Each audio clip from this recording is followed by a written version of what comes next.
2 minutes to answer, how do you propose Kendall County gain more control over water, growth, and development issues? Good question. So if you want Kendall County to gain more control over this, you are going to have to go back to the legislature of Texas and try to pass changes. Just remember, you're changing one level of government for another. So that could also blow up on you if you get the wrong commissioners in court that don't believe in property rights and don't respect what you should be able to do. For instance, if your kids want to build a home on your property, if you get the wrong board in office, the wrong court, they could deny everything they try to do. But you're not going to, at our county level, you're not going to be able to gain control that the state is actually the ones that grant that control to the county commissioner's court. And I think for this county, we probably need to do more educating in our community. I think that Kendall County could hold more seminars for the public to understand better how county government works and what is allowed and what is not allowed. Because as I walk on and knock on doors, I see and I talk to people, they have a false understanding of honestly what a Kendall County commissioner can actually do. They can't just say no. As much as we want to build a wall, you can't. But you can try to do what you can to get that growth and guide it in the direction that you want. And so the Cow Creek is going to control how much land you need in order to drill a well. As far as the growth and development, if they meet water and they meet septic requirements by the state of Texas, it's really hard to deny those owners property rights. But I want to also tell you that I don't give a KB home developer the same level of property rights as I give an individual landowner that's right next to where they're trying to develop. I believe it's an actual invasion of their rights when you have the wrong type of development going up next to them. And so there's a lot more to this, but we have to go back to the state of Texas and get some of that back to the county.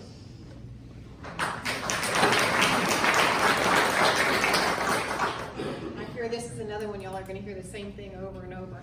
It all does come back to the legislature. We have to change it there first. As he said, we cannot deny developers the right to develop if they meet their water and their waste requirements. And that's the bottom line. What we can do is educate the landowners that we have here, the large landowners who basically hold the key to the kingdom, in the fact that they can investigate doing a conservation trust. This would help them with the cost of keeping those large acre lots and passing them on to their kids. Okay, thank you.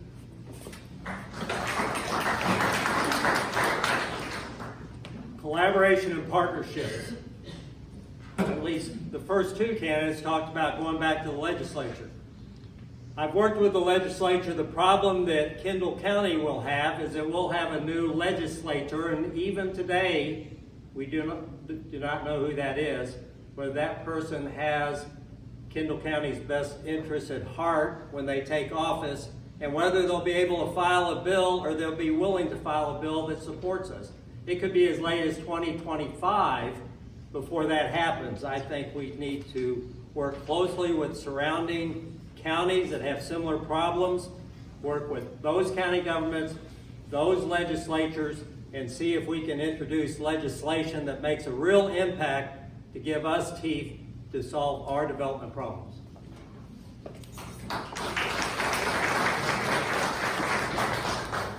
So all of us have mentioned going back to the legislature for assistance, and that is referring to House Bill 3883. So what did that look like? So there's three things that I want to point out that did.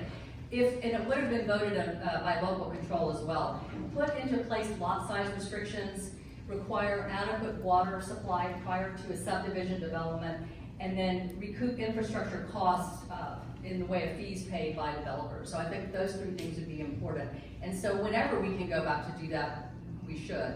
But I want to also just talk about kind of a mindset that we all need to think about. You know, if you wear clothing and you're involved in agriculture, if you wear clothing and you eat, whether you're involved in agriculture, and the reality is that so much of our society is in a bubble and don't realize that we're really tied to this earth. So when you wake up in the morning and you thank God for your salvation, also thank Him for the clean air and our water and nutritious food, because if we don't change the mindset to realize the importance of this, that it doesn't matter that we have economic opportunity. If we don't have our natural resources, economic opportunity is not going to matter.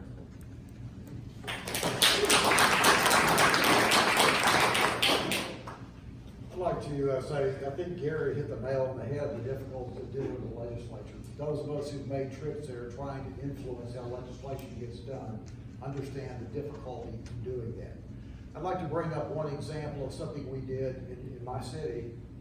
We built a subdivision called the Arbors, and that was done correctly. We did it over a 6-month period where the development was brought in to have conversations not only with our council, but with our citizens. We got agreement on things that we wanted to see in that particular development, and the city had things, they had things the city could offer, like utility services, which we used as a bargaining chip. We ended up with a decent development, and the icing on the cake was we got 70 acres in the back of it as a nature preserve that was given to our homeowners association. That's what I call good development. That's what I call smart negotiation with your developers.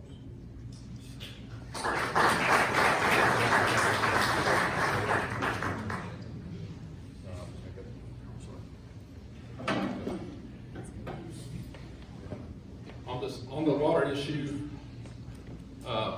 Kendall County used to have the water wells and all that regulation, permits, all that. Kendall County did when I was there in development management.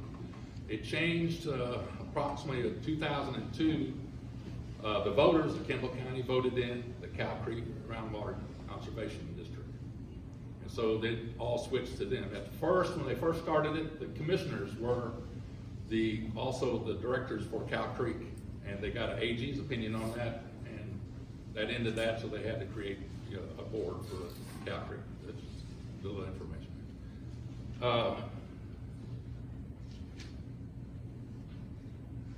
We need to be, I said this earlier, we need to be good stewards of the water that we have. We need to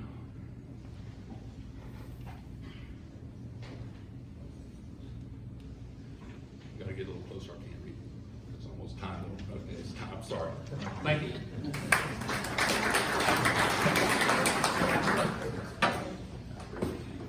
Thank you. Patty, you have 2 minutes to respond to, as the Commissioner's Court looks for more ways to manage growth in Kendall County, what private property rights will you protect from county control? Private property rights that I would protect from county control. You're getting into what it's going to be used for. This all comes back to eminent domain. You are private property. You get to develop your property, but you can also keep your property. The government, though, however, can come in, and if they want it for a public use, this also counts for recreational. They can apply for eminent domain. So, what property rights would I do? You don't have many property rights right now for county control. If they come in, they can make an offer, or they can apply eminent domain. Again, this is going to come back to just, as he said, if you can deal with the property owner, approach them, make a nice settlement, put things on the table, show them if it's good for what it's good for, then it could possibly be done. But you're talking about taking somebody's personal property for county use, and that gets to be a touchy subject. In Comfort, you're looking at a little bit downstream, you've got some water issues, and the county could come in and use some of that property to allay some of those water issues, but they have to approach those owners in a negotiable manner to get that done. Thank you.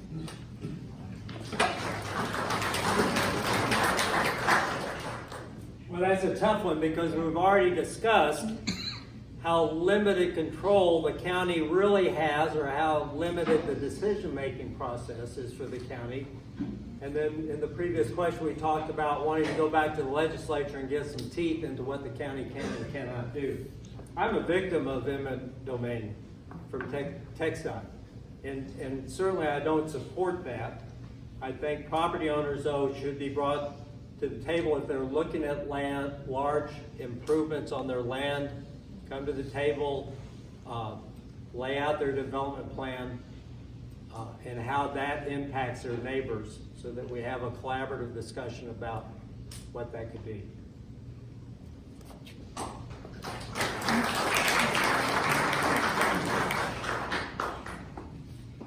So it's a tough question, and I'm gonna just shift a little bit, because the reality is, if we don't put in some sort of sustainable plan in place, we're not gonna matter about, property rights aren't gonna matter.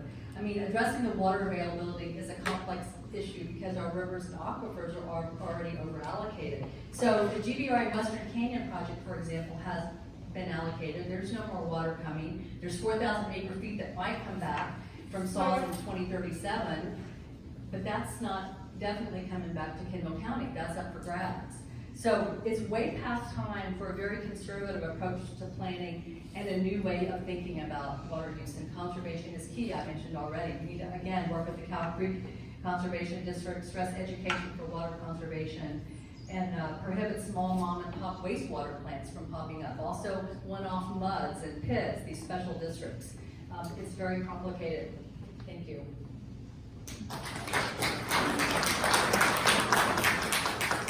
I'll echo what Gary had to say. I think it's very, very difficult considering how diligently the state has been taking power away from cities and counties.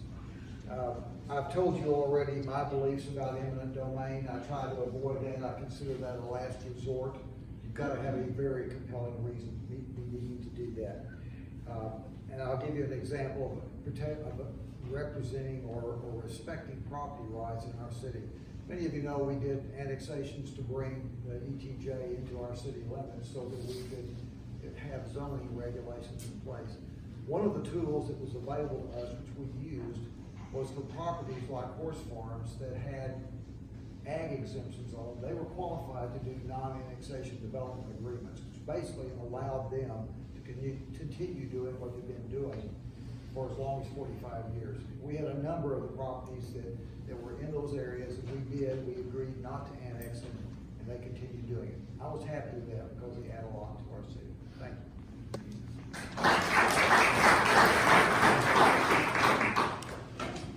Well, it's kind of the same thing with what the other ones are saying, eminent domain. I'm not in favor of that. I'm not saying it would never happen or have to use it, but overall, I would say no on that. To manage the growth, you could go and redo your subdivision rules for Kendall County. They haven't been done since 2010.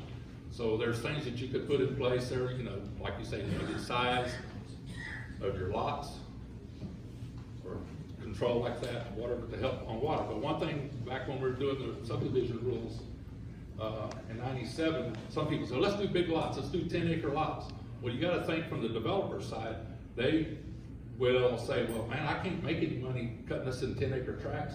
So let's put in a water system, a septic system, then we'll have a bunch. So you gotta be careful. There's a fine line in there to know where to go with that. Because if you get too big lots, then they're gonna go another way and they're gonna have more population instead of less, and more tax on the water.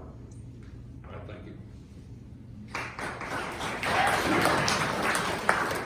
I'm reading the question over and over again. My obvious answer would be no. No, as a county commissioner, I would say no. I'd be at least one of 5 on that court that would say, no, I'm not going to invade your property rights. That's a simple no. Now, if you're in the ETJ, that's a separate situation. The only thing a county commissioner can grant you is advocacy on your behalf with the city of Birmingham. If you want the city to butt out of your business, then we need to start seeing what we can do to take control of what we can back to the county. Because the city is who governs you in the ETJ. And I hope y'all are getting to understand how much this affects you guys within the city, the boundaries outside the city, 1 mile outside the city limits. And so, but as a county commissioner, we would have the authority to not invade our property rights. And I hope that makes sense.